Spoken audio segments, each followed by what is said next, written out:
Joe here with the Lutsen podcast, Fire North Shore Story. I'm with Tom Olsen, reporter, crime and courts reporter for the Duluth News Tribune, and we're in Duluth at the News Tribune's office here. Tom, good to see you. Good to see you, Joe. Thanks for making the trek. You got it. I typically run into you in the Cook County Courthouse. Seems to be the place that we cross paths the most. That's true. For a long time now, many years of covering stories that bring you up from Duluth to the shore, which are, higher profile cases typically that end up in court. And one of those that recently, in late July and now here into early August 2026, is the Lutsen Resort fire, the criminal case against Bryce Campbell, who is the owner of Lutsen Resort, who's been charged with arson and fraud. So you were up looking at some documents that were available by a request to the judge to look at these files, essentially, of the investigation into Bryce and what led to his arrest in December of 25. So in these 6 massive binders, and I mean massive, like it took 2 trips of 3 for the court clerk to get them into this room, which is about kind of a room like this, where we looked at them on different days. And what stood out to you, Tom, if anything, from those files? Yeah, they were quite voluminous, obviously, and it was very much what's in here, first off, just to even get your bearings. But looking through them, I'd say there wasn't anything particularly earth-shattering, which, wasn't unexpected to me. I didn't go in there expecting we're going to get a smoking gun or something that's going to blow the case open, because I think we would have heard about that by now. It certainly would have been laid out by prosecutors as part of the criminal complaint, or, somewhere along the way. I think we would have known. But to me, it filled in a lot of details. It maybe gave us a better perspective on things. It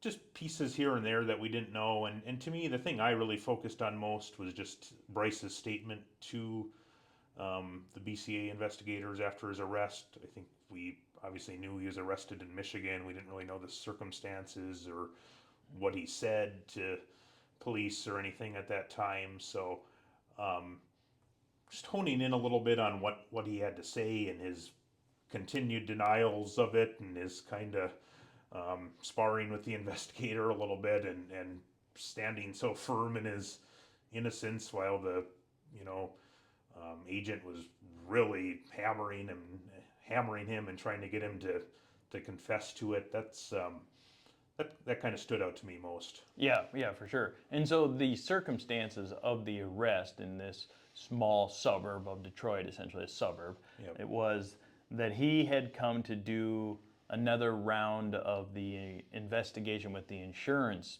agents that are based auto owners in Michigan there. And so that's why he was in Michigan, and he had been there in September of 25 and numerous trips to this place. Yes. This particular time, as we learned in the files that you and I read, he was there with his father, had come with him from Manitoba.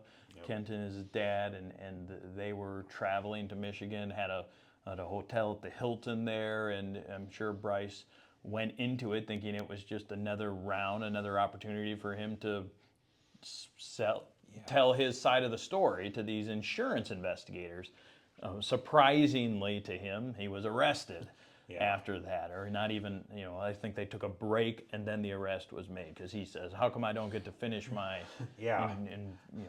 statement, essentially, to the investigators? So he was definitely taken aback by it. I mean, the opening of the transcript after the arrest is, "Hey, Bryce, how you doing?" And he says, "Not good. Not well." So he's surprised at that turn of events. And like you, Tom, I mean, you spent, 7 hours at the courthouse looking at these files? Yeah, 7-8 hours, about full day, as much as I could cram in. Yeah, full day there, and you can't leave with the files. You can't take pictures of them. We can only jot down notes. Yep. And so I did that on my computer. You did handwritten. I did a hybrid, I guess. I did handwritten and computer. And so 2 things really that stood out to me. One is you're referencing, Bryce not backing down from this stance of I'm innocent and that's all there is to it. Is the timeline that the investigators presented to him after the arrest in this small room, probably also like this, I imagine. Yeah. You know, is like they're saying it, Bryce, it's 20 minutes. You're there at least 20 minutes. We've got you going past the Tofty General Store on Highway 61, and then we've got you at like Arrowhead Electric and that area there in Lutsen, and so that's the time frame. We have this evidence that shows that, and it also shows you passed by that camera like 2-3 minutes, minutes, just very, very close to when the alarms went off and the fire is really taking off. So I'd been reporting for a long time now, almost 2 years. I think when I first reported that he was in the building, and it's just after the election. So in November of 24, I reported he was in the building. Sure. And I, at that time, was said, 30, 40 minutes. Like, that was the initial sort of, that's all I could get out of it, I guess, because that wasn't even public by any means at that time in terms of being able to go to a document and read about it. He hadn't been arrested or anything. A year later, he was arrested. But to take it from like, well, he was in there around 12:30, or excuse me, 11:30. He's in there around 11:30, and then the fire starts at 12:24. That's like an hour. So that's a pretty big window. Yeah. And even that was pretty damning. But then to now have that narrowed from like 50 minutes, 50, to like 2 minutes is a whole other thing. Absolutely. But Bryce just saying over and over again in that, to pretty combative, back and forth after he's arrested with the investigators. It's 5 minutes. I don't know what to tell you. It's crazy. They're like, it's 20 minutes. It's 2 minutes, Bryce. What do you have to say? It's crazy, he says. You wrote that in your article, which is the only article published as of yet here in early August about that. So I definitely encourage people to go read Tom's article in the Duluth News Tribune about these files that we're talking about. I'll drop some links in here too and stuff. But Tom's written the only article about what's in these sealed court documents to date anyway. And that time frame, Tom, I think is something that is going to be, if this goes to trial, which it likely will, is the investigators have a time period now of like 15 minutes that Bryce can't explain. And had he, for, let's just say this is just speculative, that if he just said something like, I stopped at the top of the hill on Highway 61 after I left the resort, and my favorite song came on my Spotify playlist, and I listened to it a couple times over because I just got caught up in the moment. Like, just anything. Because there's a missing 15 minutes. I mean, that could be like a headline in an article down the road or something, is like the missing 15 minutes. Because something, quite frankly, doesn't add up there. And Bryce has nothing to say about those missing 15 minutes other than it's crazy or I don't know what to say. So that's a thing. It doesn't make him guilty, but it's a thing I'm sure we're going to hear a lot about. I mean, there's page after page of them going back and forth about 20 minutes and 5 minutes. Yeah, that was interesting. One of the biggest takeaways from the interview for me as well. I think we knew initially he was claiming he was at home in Two Harbors that night. We know that, and as you said, you discovered that wasn't true. That he had stopped at Lutsen, and we found that out officially through court documents and such later on. But then we knew, it was maybe somewhere in a 30-minute range, an hour, somewhere in there. We knew he was in the building.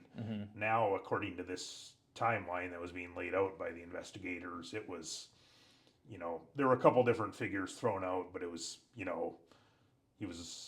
was a mile down the road within, 3 minutes of the alarms going off, or something along those lines. That the investigator phrased it a few different ways, but it seems that it tightened the timeline a whole lot more, which is interesting, obviously, and perhaps provides a little more strength to the case than we knew, or than we had heard previously. So, and as you said, obviously those missing 15 minutes or so, I think, are going to be crucial, because if they have this on video, then that's a pretty big discrepancy in his statement, and he hasn't offered any explanation of what happened there, other than just saying, that's crazy, that can't be, that just doesn't sound right, I don't understand, Yeah. kind of thing, which is not a compelling response, or is would make a jury, I think, wonder what was going on, why he's so insistent that it's 5 minutes if they do have that video that shows conclusively that it was 20. The missing 15 minutes. It's Yeah. going to be an interesting piece of this. But it's still circumstantial, the whole thing. Absolutely. Everything about it, as you said, there's no smoking gun. When, in other words, they don't have him lighting the fire. There's nothing that proves that he started the fire. And there's a lot of things that might make it look like that, including dozens of pages, hundreds of text messages that are available in these sealed files of Bryce making, they often end LOL, which is like laugh out loud, a generic text slang that's alluding to a lighthearted reference of starting fires, burning buildings down in his past, an ice cream shop he references numerous times, other places. He talks about frustrations with the Copper River Inn, which he owned at the time in Fort Francis, Ontario, wishing that maybe it would burn, or when there's a pipe that bursts, burn it, these types of things. Sure. But that's not a smoking gun to talk about, especially lightheartedly and potentially out of context text messages about referencing a fire. It doesn't make him guilty any more than like a missing 15 minutes does. It doesn't. It just these things start to add up. They don't look good when you start to compile them like that. Yeah, and I think we even saw that Bryce say that in a few different interviews with law enforcement and insurance investigators and stuff along the way. He's acknowledged it quite a few times, saying like, yeah, this stuff doesn't look good, but that doesn't mean I did it. And and he was obviously very mindful of media coverage of this stuff and the way information has come out. But you're absolutely right that we know Lutsen and his other businesses were having financial troubles, and Lutsen was in danger of missing payroll that week, which doesn't look good. We know that there were all these text messages and seemingly jokes he had made about burning it down for insurance money, or not necessarily for insurance money, but just burning it down just to solve his problems, which doesn't look good. We've seen, initially lying about where he was that night doesn't look good. The, discrepancy about how long he was there right before the fire doesn't look good.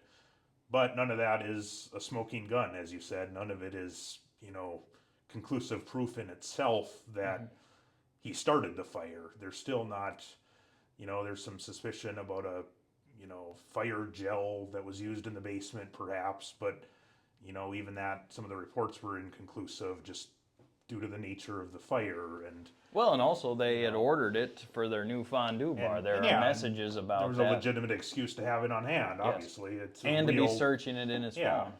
Yeah. There are Google searches that are that he'd made from his mobile device and or computer that show up in these files that we've looked at.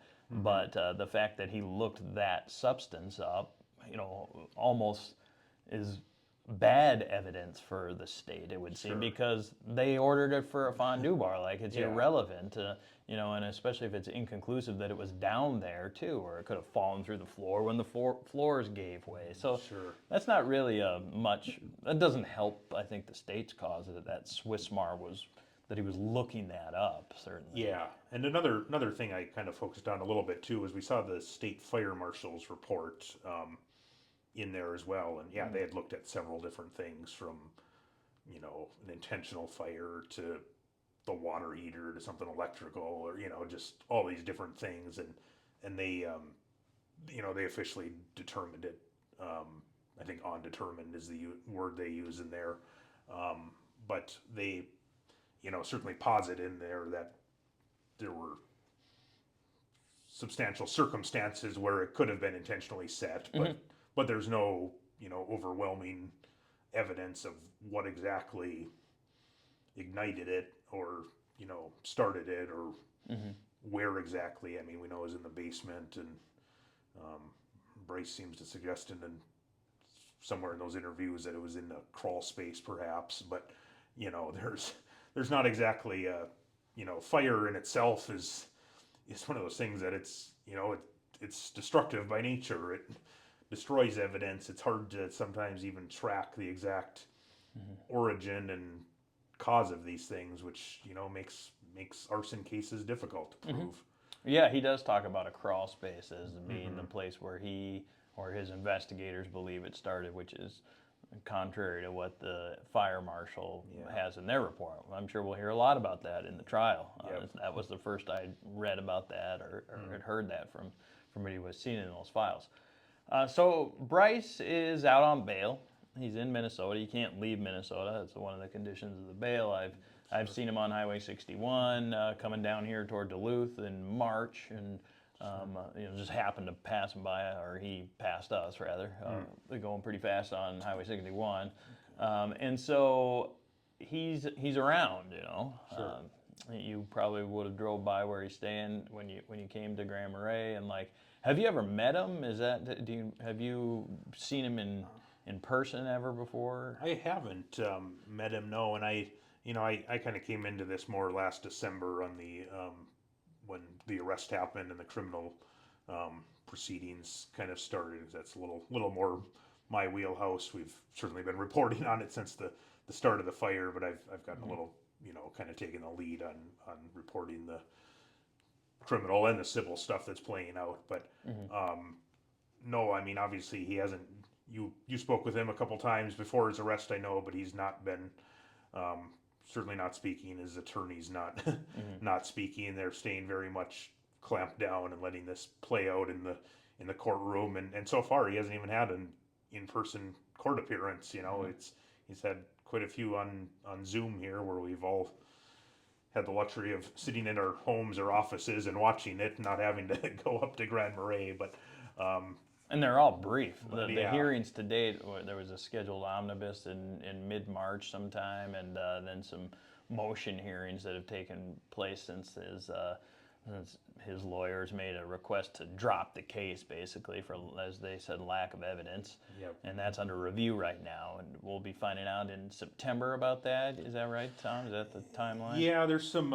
So what'll be interesting, the defense has a brief due here in a couple of weeks. I think the timelines just got pushed out a week on each side, but here later in August, the defense will be filing a brief, which will be interesting to look at, because they're going to lay out their case. They're going to lay out why, we know all these little pieces of evidence here and there. We know there's not a smoking gun. We know all this, but they're going to lay out much more strongly and clearly, I think, what it's going to be almost probably a preview of what we would see at trial, assuming it goes to trial.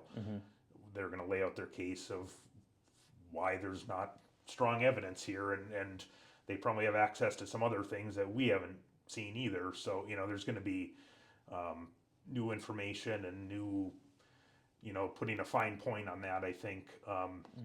And then, later in September, the state will respond to that with their arguments, and probably sometime a little further out than that, maybe October or so, we'll get a ruling from the judge as far as, if there's probable cause for the case to proceed to trial, which,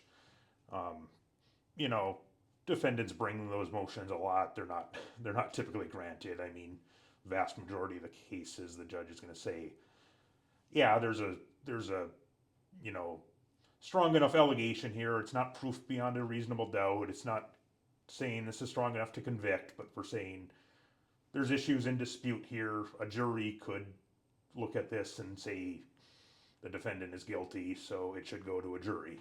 So. You've seen this before, this motion to dismiss this. Because you cover the courts in St. Louis. It's quite common. I mean, okay. I'm working on another story on a murder case in Duluth today, where they were just in court, and the defense is bringing a motion to dismiss. So it happens quite frequently, and as I say, it's very, very rarely are these motions granted. I mean, it's to get to the courtroom, it's already had to be signed off by a judge, and it's there has to be something it's pretty unusual that something's going to happen where the judge is going to say, yeah, actually, there's not strong enough evidence to charge this person after all. So, Right. yeah. And based on what we've seen, it's very unlikely that would be the case, but it's possible. Sure. It is possible that might be an outcome come September, because the state then files theirs like September 18th or something like that. Yeah. So usually, and again, we're not looking at this from a standpoint of, is there strong enough evidence to say he did it? That's not the threshold. The threshold at this point is, is there strong enough evidence for a jury to look at and make a decision? It's got to be defense has to put up a pretty strong case that, this is so flimsy and without merit that, which, I mean, it seems from what we're seeing here that there's, again, not a smoking gun evidence, but there's quite a few compelling pieces of evidence that don't look great that, could be used against him in court. So, I mean, it's traditionally these cases survive that motion to dismiss and, get set on for a jury trial down the road. So. Yep. Okay. Yeah. Well, so that's the status of the case, but you having never met him, like, have you formed just an overview opinion? What are your thoughts about this guy? It comes down from Canada, buys these resorts, Superior Shores, which is much closer here to Duluth, and Two Harbors, loses that, had already bought Lutsen, now it's burned, and he's was arrested and out on bail.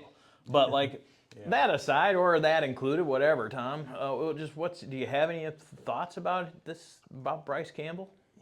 Just from what I've seen and read and learned about him, I mean, I think he's, was an ambitious businessman. I think he had a lot of big ideas for grand visions that he had for properties. I think he wanted to build kind of a,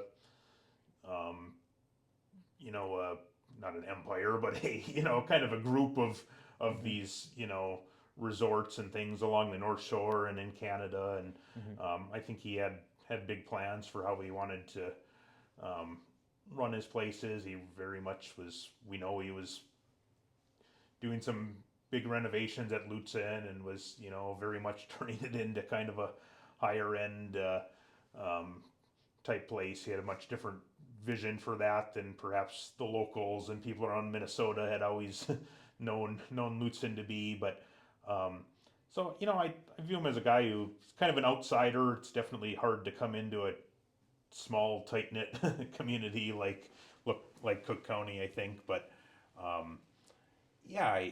think he was a guy who had the big ideas, but clearly he had quite a few stumbles along the way. Things, he was having financial problems in a lot of his places. We know that. He certainly clashed with folks. People had very different ideas about, what Lutsen should be or how some of these resorts should be. So, I guess I kind of view him as that complex person. I mean, I think he had ideas for what he wanted to accomplish, but clearly is, run into some issues along the way and has had some failures and has, gotten on the wrong side of some folks and,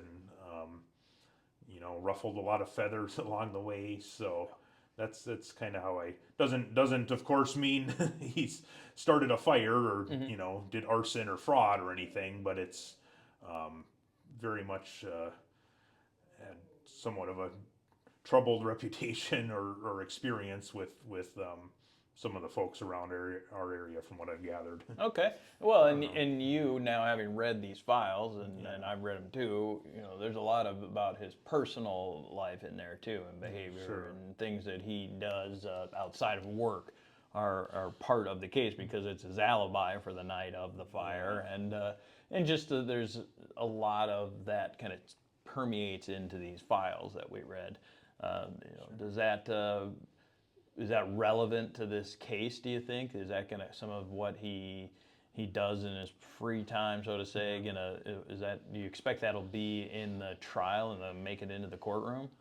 I mean, I imagine we'll hear his alibi that night, which was we don't know. He's married. His husband lives up in Fort Francis, or did at the time, and was operating the resort up there. But the alibi is he was going to meet a gentleman up by Grand Marais. Obviously, not making any judgments about his personal life or marriage or anything. That's up to him. That's his personal life. But Yep. I think it certainly will come in because it's relevant as his alibi. It's why he's saying he.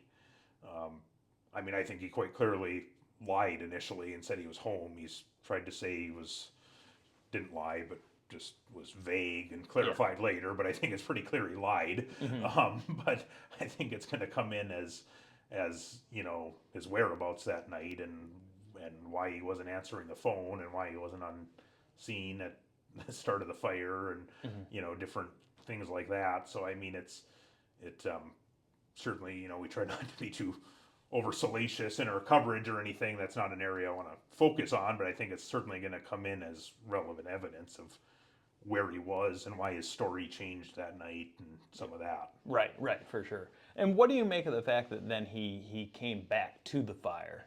He arrived on the scene, as he describes it, around 3:30 in the morning. Yeah. I've got audio of him telling me about that, and we've aired it on the podcast already. But that he came back and didn't interact with anybody. His GM Edward is there. There's all kinds of firefighters and fire emergency responders and stuff on scene. Lots of people were there, and he didn't interact with one of them as the owner. He was there for hours, many hours, as he describes it. What's your take on that? Yeah, it does sound on its face a little hard to believe that you'd be at that scene with that many folks around, personnel and employees of yours, and firefighters, cops, everybody there, and that I think he says he had maybe some very minimal, where he parked his car or something, and someone told him no, you can't park there or something like that. But he's saying he had almost no contact with anyone there, and clearly the BCA agents who interviewed him were extremely skeptical about that, saying really, you were there for hours and didn't talk with anyone. You didn't think to check on your employees. You didn't think to ask anyone. I think part of his response was well, I know Edward, the GM, was in touch with people and managing things, and he describes being just in shock and just witnessing this horrible thing, that he has this profound love for this place and he's watching it go up in flames, and that he's just mentally just anguished and in shock. But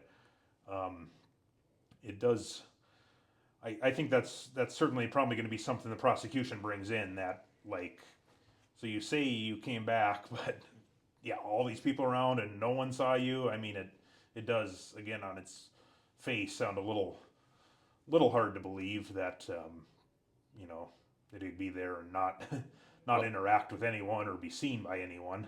Well, and it's just kind of strange too that he wouldn't, especially as he described it to me, where he falls, he gets there, he sees the building's just destroyed, he's shocked that it's gone so quickly. He falls down to his knees, and then he's in this prone position for hours, and says he gets frostbite on his knees because he was on the ground for so long.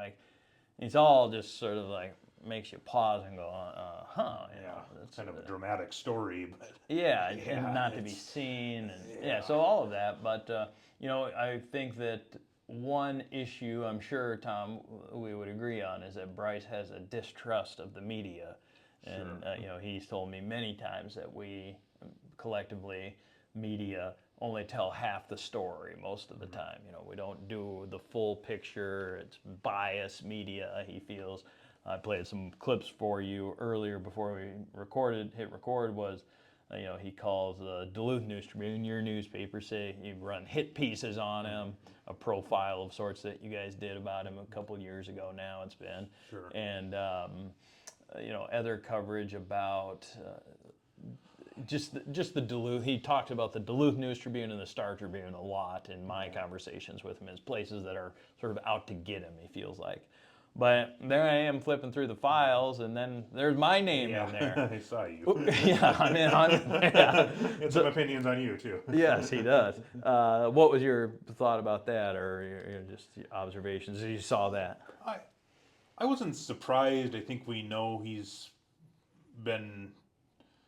largely avoided the media. We know that. He talked with you a little bit, but he's very much, pretty much declined all the interview requests from us and other outlets. And I think we've had some hints in the past that he's, not a big fan of the media and how reporting has happened. And I think we knew early on too that he was, and this was reflected in some of the records. I think we knew he was frustrated by having, in the immediate aftermath of the fire. Of course, there were a lot of things coming out with financial issues that, Lutsen and Superior Shores and, just his businesses in general were having, and, the fire violations and, or fire, what's the word I'm looking for? The fire inspections, Failed had inspection. some inspection failures. Yeah.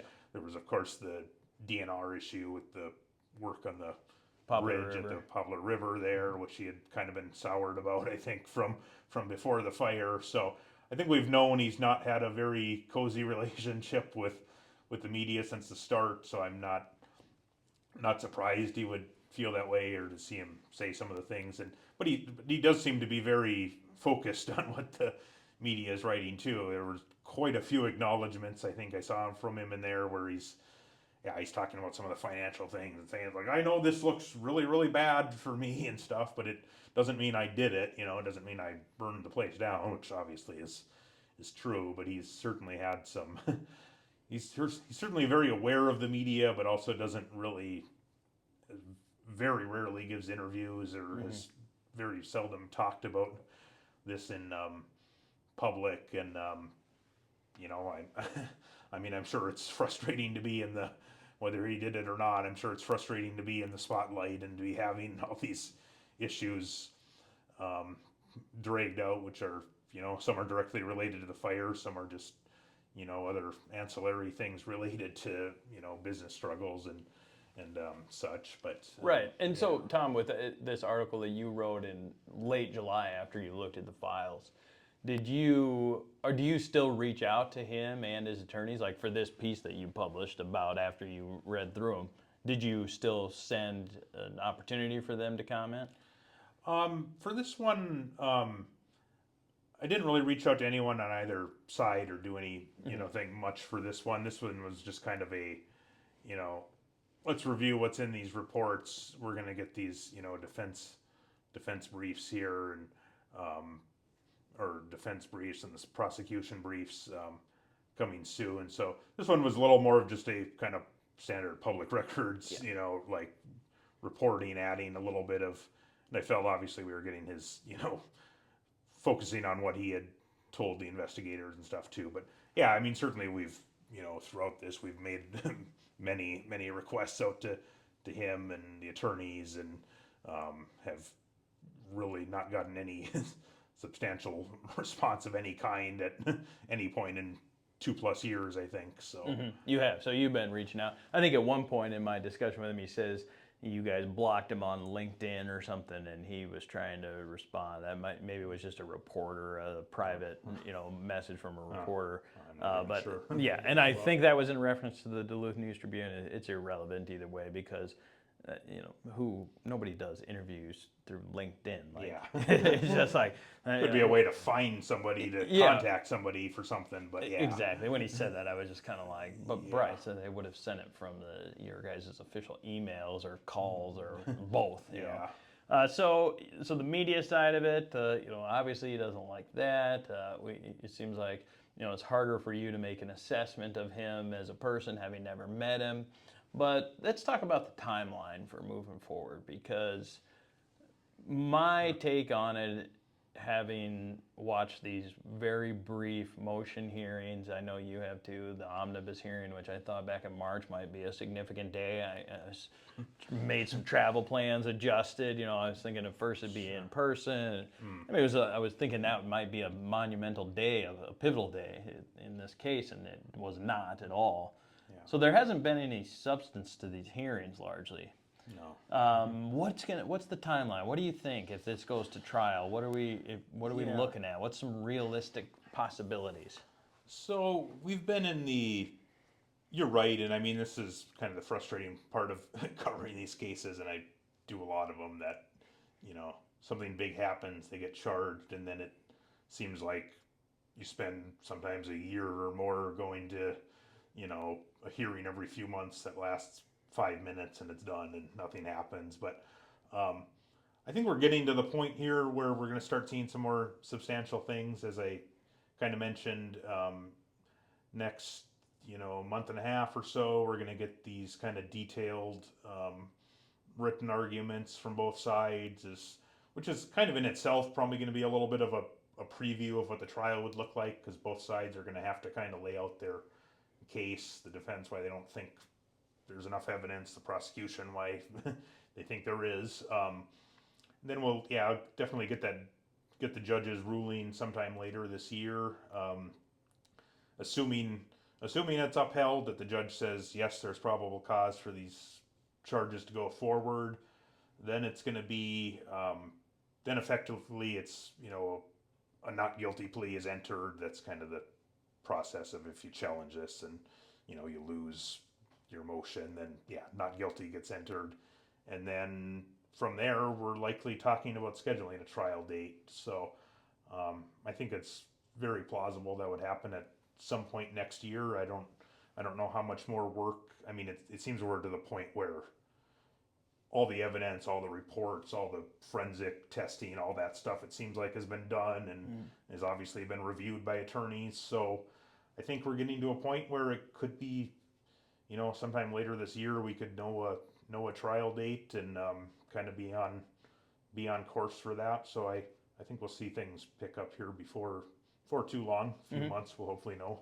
Okay, so trial in 2027 is what you would think? I would imagine so. I can't imagine, there'll always be some pretrial motions as far as like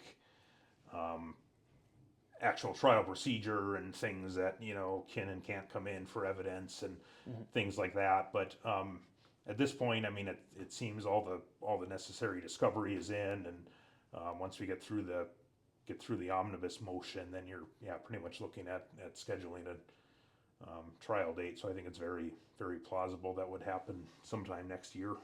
First 6 months of the year, or Yeah, I think it certainly could, barring any other exigent circumstances or other things, other motions that might need to be brought for whatever reason. But and it was a case where it took almost 2 years to charge him because they were doing all this Sometimes it's a serious crime happens, the person's arrested right away, then you gotta wait for all this stuff. But a lot of that happened before he was charged. So I think at this point it could very plausibly be sometime in the next spring or something. It's all a little subject to the judge's schedule and attorney schedules and expert witnesses or different things that might be at play there. But it would seem very plausible to me. Okay. Yeah. And it sounds like both sides, the state and Bryce's legal team, both are in agreement that not having the trial in Cook County is a good idea. Yeah, we certainly know Bryce's attorney has mentioned that he'll bring a motion. That's one thing that would happen after, assuming the motion to dismiss is denied. That's one motion we do expect, is that he'll file a request to move it out of Cook County, which I think frankly makes probably a lot of sense because there's 5,500 people there somewhere ballpark, and I can't imagine there's many people that don't know about this or have some opinions on it, and it's such a small jury pool to work with to begin with. Obviously, a lot of the attorneys are based in the Twin Cities. The judge who's been appointed to the case is up on the Iron Range in Virginia. So it's not a lot of strong reason to necessarily have it, other than that cases are presumed to be tried in the county. But I think there's probably some pretty good argument to move it somewhere else, and I don't know where that'll be, but Yeah. Where did trial? Have you ever encountered where a trial gets moved, and where did it go? yeah, rarely. I think it used to happen a lot more back in the day, honestly, but just kind of a little bit with the nature of the internet and having things online that it's kind of like in the old days it used to be like, well, you'd read your newspaper or watch your local TV station. Now things are so much more out there that I think change of venues are less common than they used to be. But yeah, we've had I covered part of a trial, a Duluth case that was moved to Brainerd once. So I could see there'd be a strong there, and there have been a couple things from Cook County before that I should mention have been moved down to Duluth before too. We had a murder case, a body found in the lake up there in Lake Superior. off of The dismemberment the case? dismemberment case up by Grand Portage.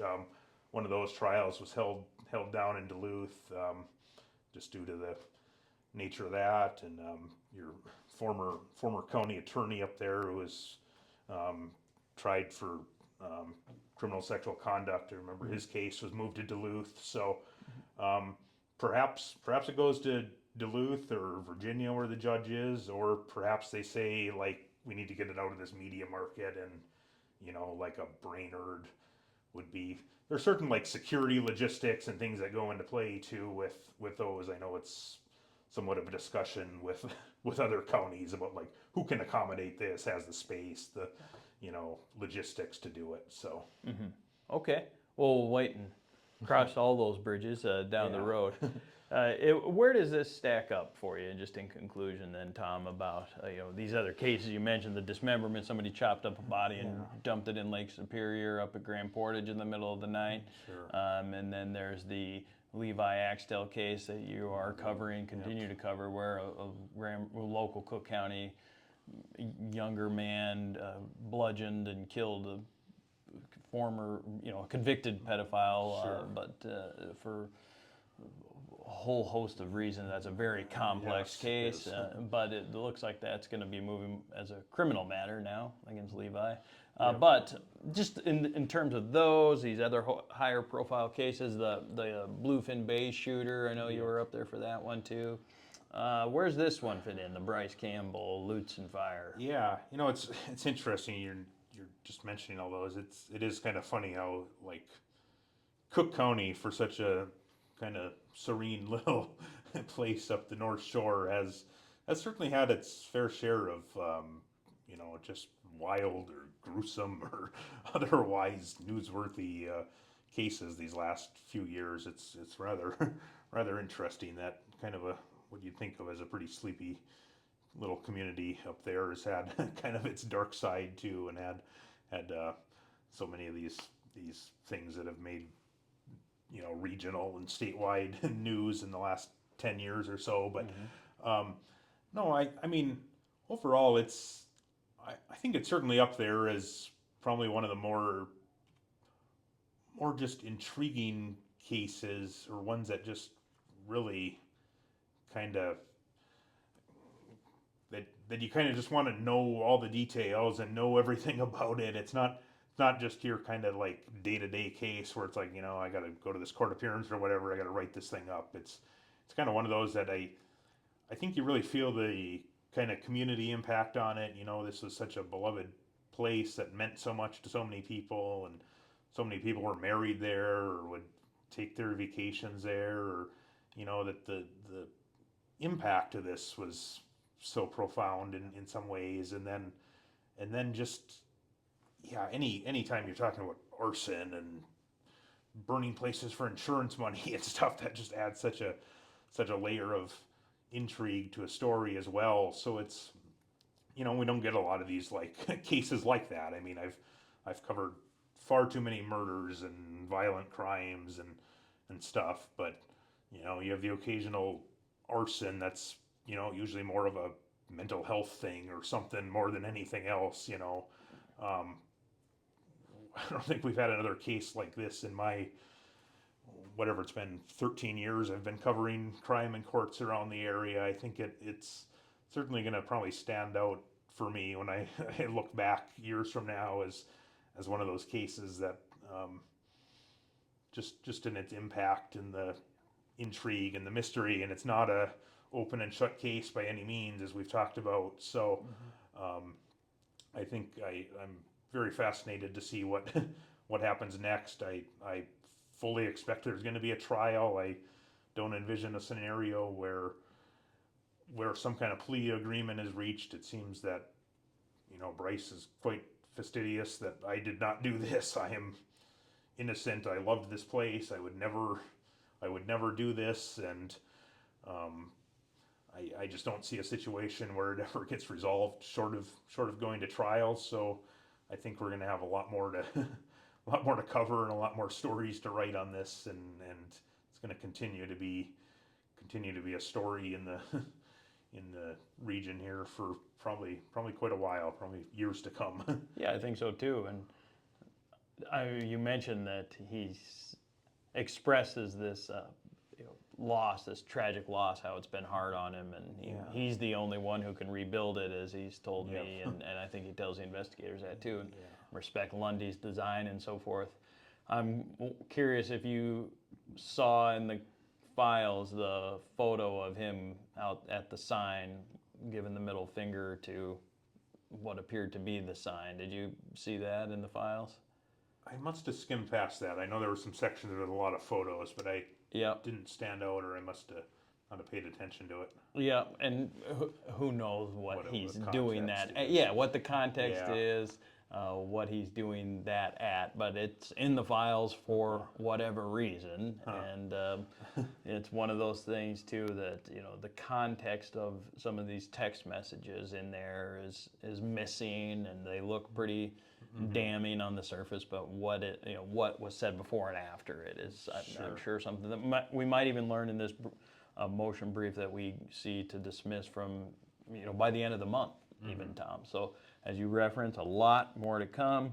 I'm sure I'll see you on the front lines wherever this case takes us across Minnesota, and appreciate your coverage too. And again, really encourage people to read Tom's article about what's in these files. You do focus a significant part of your coverage is about that interview, that interrogation, or whatever you want to call it, after the arrest happens. We hadn't seen that transcript until you and I saw these files. So please read Tom Olsen's article in the Duluth News Tribune. Follow it here in the link. You got to subscribe to read it, so do that. And just appreciate your coverage and your time today. Thanks a lot, Tom. Yeah, thanks, Joe. You've been really on the ground and know more about this than anyone, and I credit you for all the number of people I know you've talked with and work you've done on this up there, and it's so invaluable to have someone on the ground. I mean, we're covering it from afar here in Duluth, and I think we've done a lot of coverage, but it can't beat the kind of work you're doing there, to just the knowledge you have of the people and places and all of that as well. So I always appreciate your expertise, and you've helped us a lot along the way as well. So appreciate that. Okay, thanks, Tom. Yeah.